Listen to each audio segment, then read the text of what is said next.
Hey everyone, welcome back to the channel. My name is TBR Schmitt and this is my wife Samantha. Hello.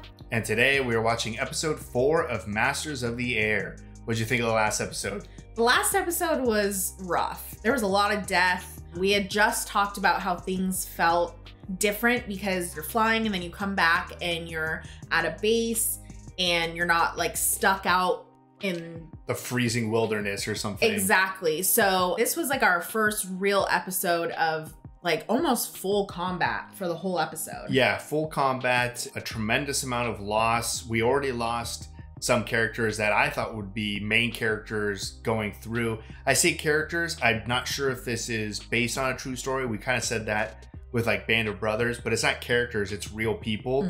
So this very well could be real people. I'm just not familiar. So I'll just assume that it is. So we lost some very real people in a way that was quite shocking. I mean, they went up with this plan that was almost immediately destroyed and they took heavy casualties because of it. It seemed like this was definitely going to be like a high risk, high reward type of mission that they were going on. Yeah. But things were not good from the get-go, and I'm kind of shocked that they continued going forward with it when so many things were already going wrong. But I guess they were able to accomplish what they went up there for. It was just at what cost? We talk heavily about the differences when you can finish the mission and come back, but also it's like there's not really a retreat option. I feel like in a ground battle or something, if stuff's going terrible, you can kind of just run the other way and hopefully get out of it.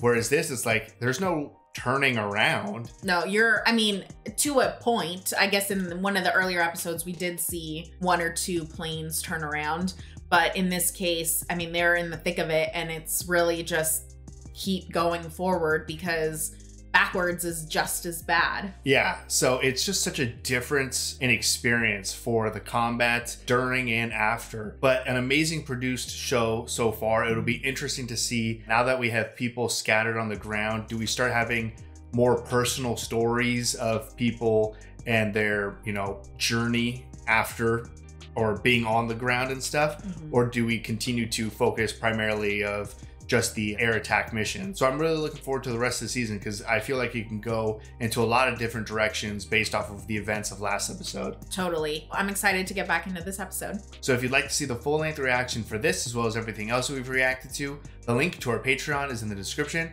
If you would like to interact with us on our Twitch, Twitter, and Instagram, all those links are in the description as well. And with that, let's get into the episode. Okay, so still in Africa. We didn't know who was killed or who was captured. Well, better late than never, huh? Get your things, boys. Going home. Oh, so they're just getting picked up. Sergeant William Quinn had only one way to avoid capture: the help of foreign friends. Wow. The risks were enormous. Like going in anywhere is an enormous risk. I feel like you would want to brush up on your German or just pretend you're mute. Bailey. Oh, shit. You're alive. You're the first familiar face I've seen. Oh, what happened to Babyface? So is this the meetup spot for Allied? Maybe. What is your name? Sergeant William Quinn. Your position? Radio operator. Babe Ruth never played for the Dodgers. Have you never been to London? We're stationed in East Anglia. Is this like questioning to see you're a spy or something? Or what's going on here? What is your national anthem? Just how proudly we hail. Really singing. Did he not know the rest? I'm not getting a great vibe. Yeah, this is scary. No! Oh. He was an infiltrator. You talked to him. He was American. German have tried many ways to infiltrate our network. No way. Could have made a mistake. We don't make mistakes. Is it a German lighter? Damn. So they were trying to see who was a spy or not. Yeah. I just was thinking American spy. I don't know why I wasn't thinking German spy. I'm really curious what it was. What gave it away? Yeah. I don't remember what his questions were. Was he the one who did the date? Oh. Did he do the date? He did the day and then the month and then the year. Maybe it was that. Because I was actually trying to look at the date. Yeah, I just saw it was 1943, but yeah, he did put the day first. Day, month, year? Yeah. German.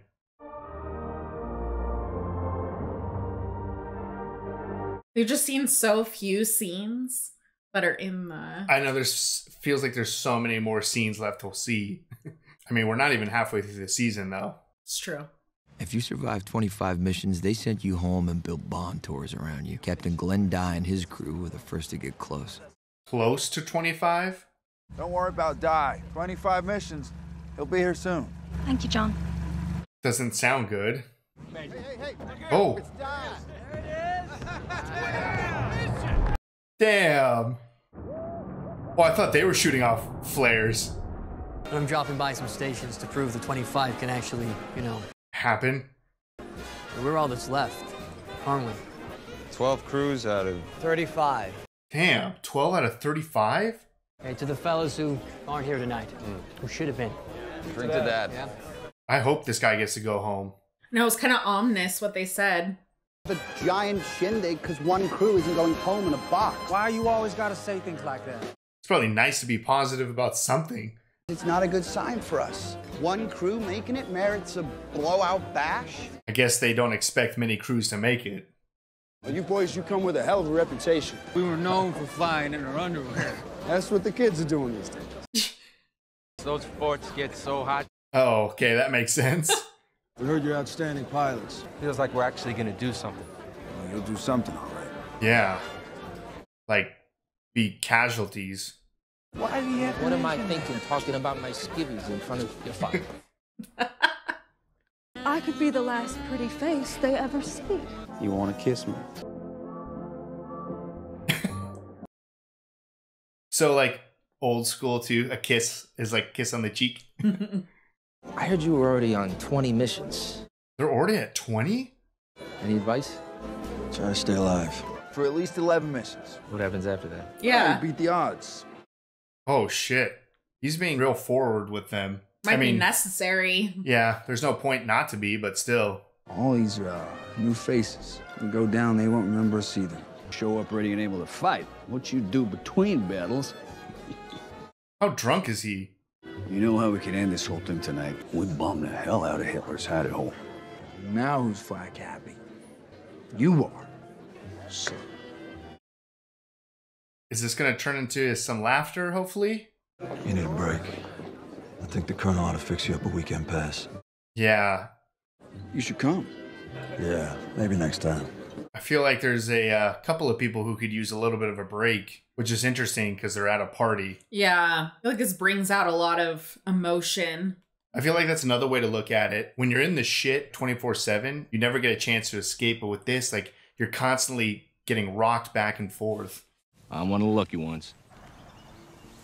Whoa. Not as lucky as him. Come on, Romeo.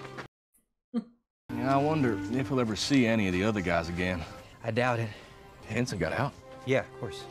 So they're in France right now. I didn't know Yeah. where they got out. Yeah, I thought they were in France. Makes sense. Or else it would be in way worse trouble. Bonjour.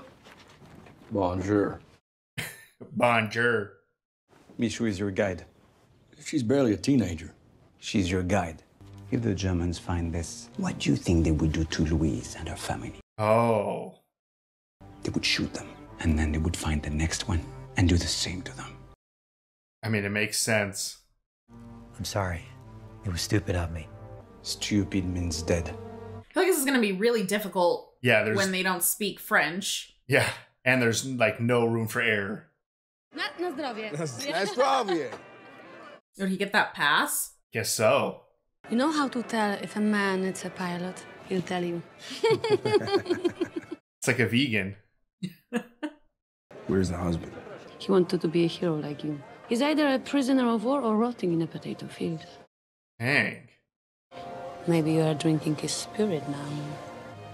Do you want to take me to bed? Take me dancing first. Huh. Sucks for the husband. I've jumped a lot of those things. Probably done a lot of killing. The Germans deserve every last one of your bombs. If there's any balance to all this, my ticket was punched a long, long time ago. The worst come out untouched. The innocent dead. This conversation just like the light is coming in. See you up there, Buck. Scratch another one off. Yeah. So 22? 22 for him and number 1 for a lot of them. Any coffee with that, Lieutenant? Please. You miss me? All 4 hours we were apart. You might be the last pretty face I ever see. Don't say that. Oh, I don't know about that. They set that up for him to die. Our first attempt to bomb Bremen was a disaster. We were ready to try and hit those U-boat pens again.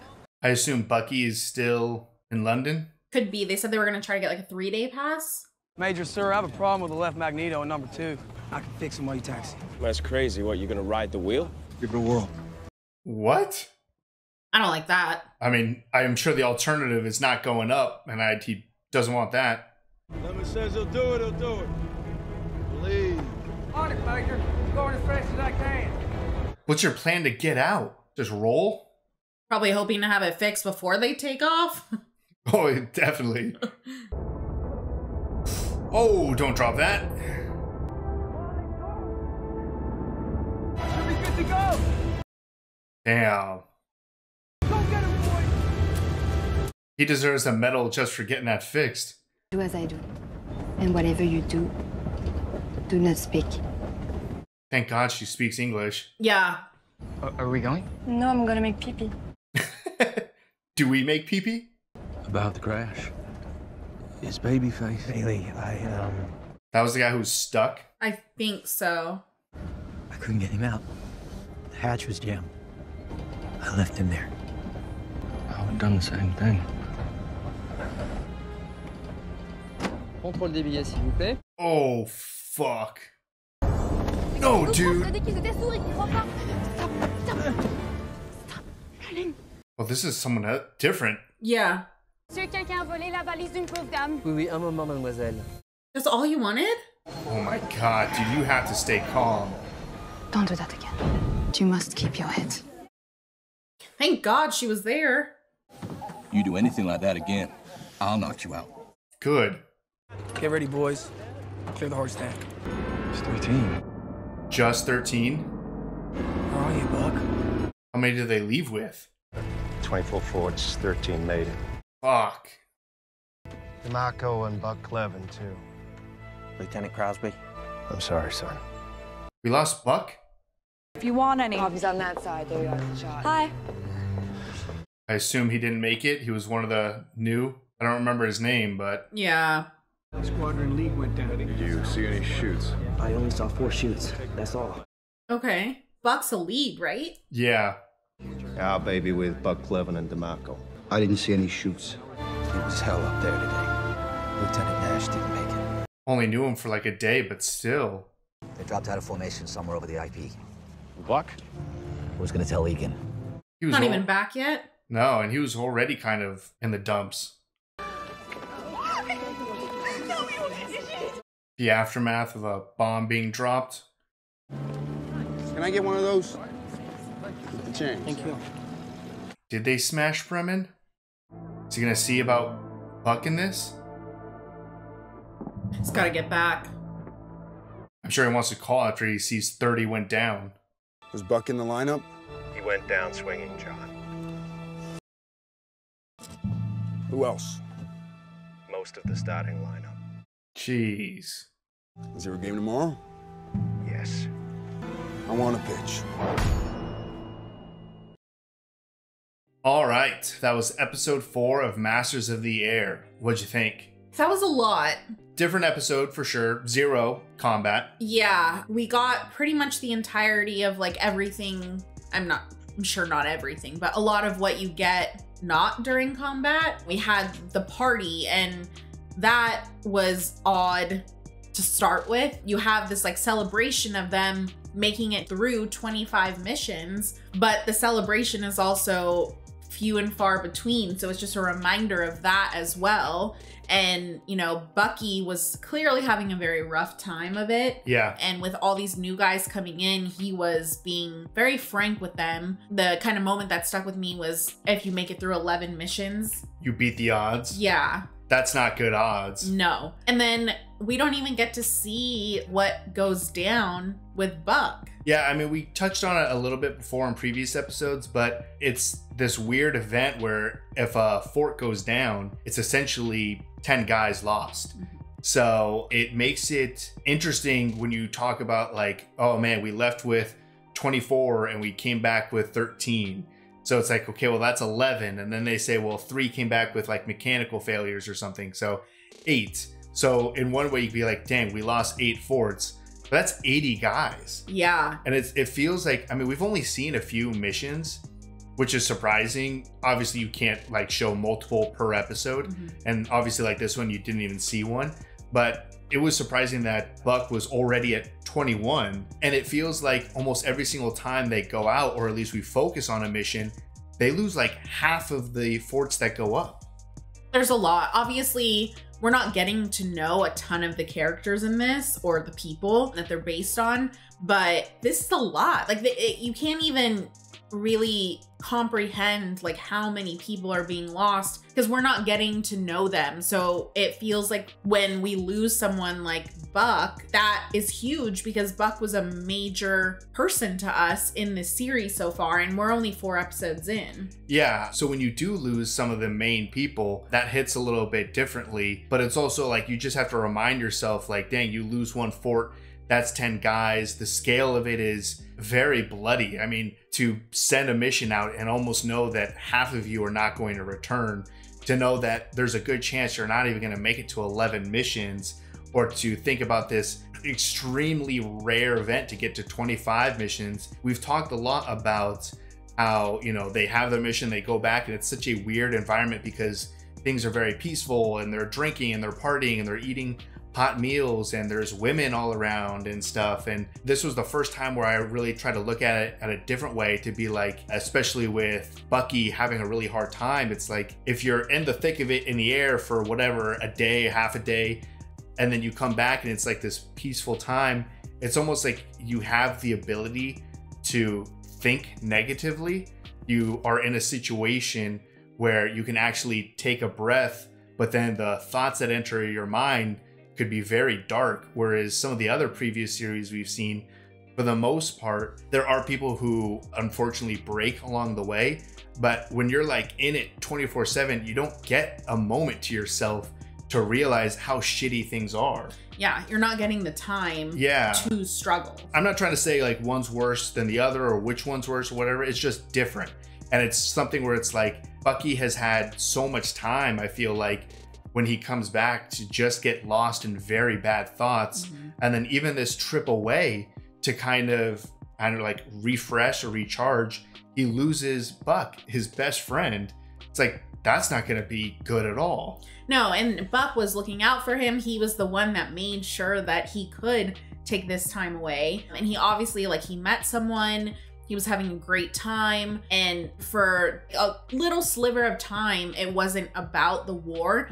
But even after that, when he's just sitting at the window and they're just watching these bombs go off, you can't even really escape it at any point. I mean, obviously this war affected so many people, and so it's impossible to get away from it. But even just that little bit of time that he kind of had to get away from it, and then to pick up the newspaper and pick up the phone, find out what happened to your best friend. Yeah, so it's very interesting, and it's very troubling to go through these moments and to see the struggle that they're all dealing with. There was also a conversation that Bucky was having that was really interesting. He talked about like, man, I must have killed a lot of people. And it's just, that's something that is, again, very different than what we've seen before. There's not any sort of realization of how much you've done or what you've done. For the most part, you're just flying and then dropping bombs, and then that's about all the context you get. And I think that moment where he like walked past that house that was blown up and they're like pulling out a dead child from it, even Bucky was kind of talking about like, I don't remember the conversation fully, but mostly like, am I hurting the people that deserve it or something? It was something along that lines or something. And that moment kind of made me think that like Bucky was thinking about like, what if one of my bombs didn't hit the target perfectly? It's a very high likelihood because they are very accurate, but it's not a guarantee. Like, you have absolutely no idea if one of your bombs went, 10 yards in the other direction and took out some innocent family. Mm-hmm. There's just a lot to deal with. There's so much time to think negatively on your thoughts. There's such heavy casualties every single time you go out, and there's such massive odds that you're not going to return. And then the damage that you're doing, it's like you're not fully aware of the scale. You see in the newspaper, it's like, oh, we destroyed Bremen or whatever, but it's like, okay, that's just a newspaper. That's like a flashy title or something. But what really happened on the ground when you drop those bombs? Exactly. Then we had like the other side of the episode, which was escaping France. Yeah. For the two guys that made it out of the planes in the last episode. Right. They made it clear in the last episode, like, you're essentially give yourself up and they're gonna take you, or you try to escape and they're just gonna kill you. Yeah. If you're caught, or worse. That was obviously like an extreme amount of pressure on these guys. And I mean, going through that whole interrogation Yeah. of just trying to find out, like, are you lying about being American? That was very interesting. Yeah, and clicking now a little bit more, like that's what they were trying to do when they were asking about, I think, Babe Ruth, right? Babe Ruth and the national anthem and... Well, no, but the Babe Ruth question was a trick. Yes, that was a trick question, yeah. But yeah. Was that asked? No. One of the Americans answered. I can't remember who answered what, but yeah. And then, the panic on the train was clearly the wrong move. But I mean, what do you do in that situation when someone's like coming at you in a language that you don't speak and you're already on the run? How are you going to react to that situation? He reacted so poorly, but I'm glad that other girl was on the train. Yeah. In order to get him back. But I mean, they still have a long way to go. And they said that they were going to get them all the way back to England, I think. To Spain and then to England. Yeah, which I thought they were just taking them to Spain and then they were kind of on their own. Yeah. But that kind of storyline in that moment gives me a little bit of hope for potentially some of the guys like Buck. They like made it clear that they were saying like they did see some shoots. Right, yeah. The conversation, obviously with the chaos going in the sky, you can't be 100% correct. You can't be like, oh, I for sure saw 8 and only 8 or something. Like, there is room for error. So there is a chance that some of the people who have been some of our main people that we've been following are still very much alive. They're just dropped somewhere over their target. Which, as we've seen, is not necessarily good. No. I mean, you don't know like what it can be good if they can get back, but it could also be even worse than death in the sky. Yeah. We also had like the moment with Nash, who we just met in this episode, and kind of like that whirlwind romance with Helen. Oh yeah, Helen, yeah. And that was just heartbreak right off the bat when, they had like one nice night together dancing and for him to just go off. And I mean, that was definitely kind of like a foreshadowing moment for just the sense of drama for the show. But it very much felt like we weren't going to see him again. Yeah. And I mean, it's just the reality. Like, you're flying up there and there's a solid chance you're not coming back. And it's just like that settles in for all of these guys. And man, I can't imagine. It's like getting closer and closer to that 25 mark. It's just got to be worse and worse and worse to just be like, please let me get through 3 more or something.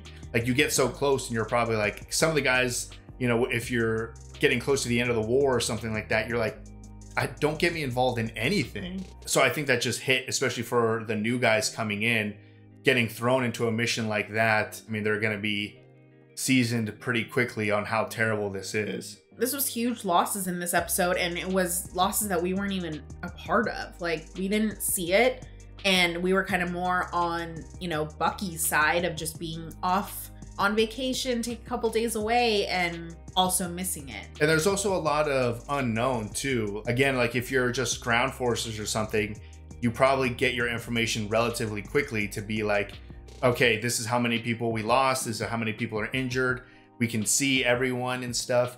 Whereas this, you're in a situation kind of like the girl that was with Bucky, to be like, I don't know if my husband is a prisoner of war or if he's just rotting to death in some field somewhere. Mm-hmm. Or he could have been one of the guys who made it out and is, trying to make his way back as covertly as possible or something. But there's just so much unknown when these guys leave the fort and pull their chutes.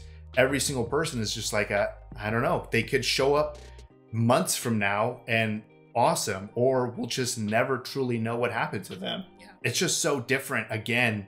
And I feel like it's doing a really good job honing in on the differences compared to other aspects of war.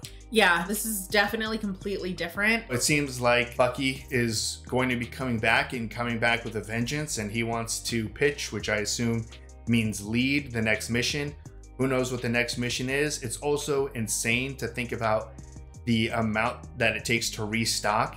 I mean, you need 10 new guys for every fort. Yeah. I'm sure you're not getting very many forts. I don't know who's pumping out all these forts. I don't know what, car manufacturer or something back in the United States was building all of these, but the resources it takes in terms of people and machinery just to get back in the air is massive. So it'll be interesting to see where they go from here, and are they going to be bringing in a whole new wave of people just so that they can keep these missions going, because the losses are extreme, but the missions seem to be doing what they're hoping. Especially, I feel, I was gonna say the one guy was talking about how, you must have stirred up the hornet's nest and stuff, but that was the German spy who said that, so never mind. But yeah, it's getting pretty intense, and we have the second half of the season left to go, so I'm looking forward to it. Yeah, it's been incredible so far. So if you'd like to see the full-length reaction for this, as well as everything else that we've reacted to, the link to our Patreon is in the description. If you'd like to interact with us in any other types of social media, all those links are in the description as well. And with that, peace everyone. Bye. Bye.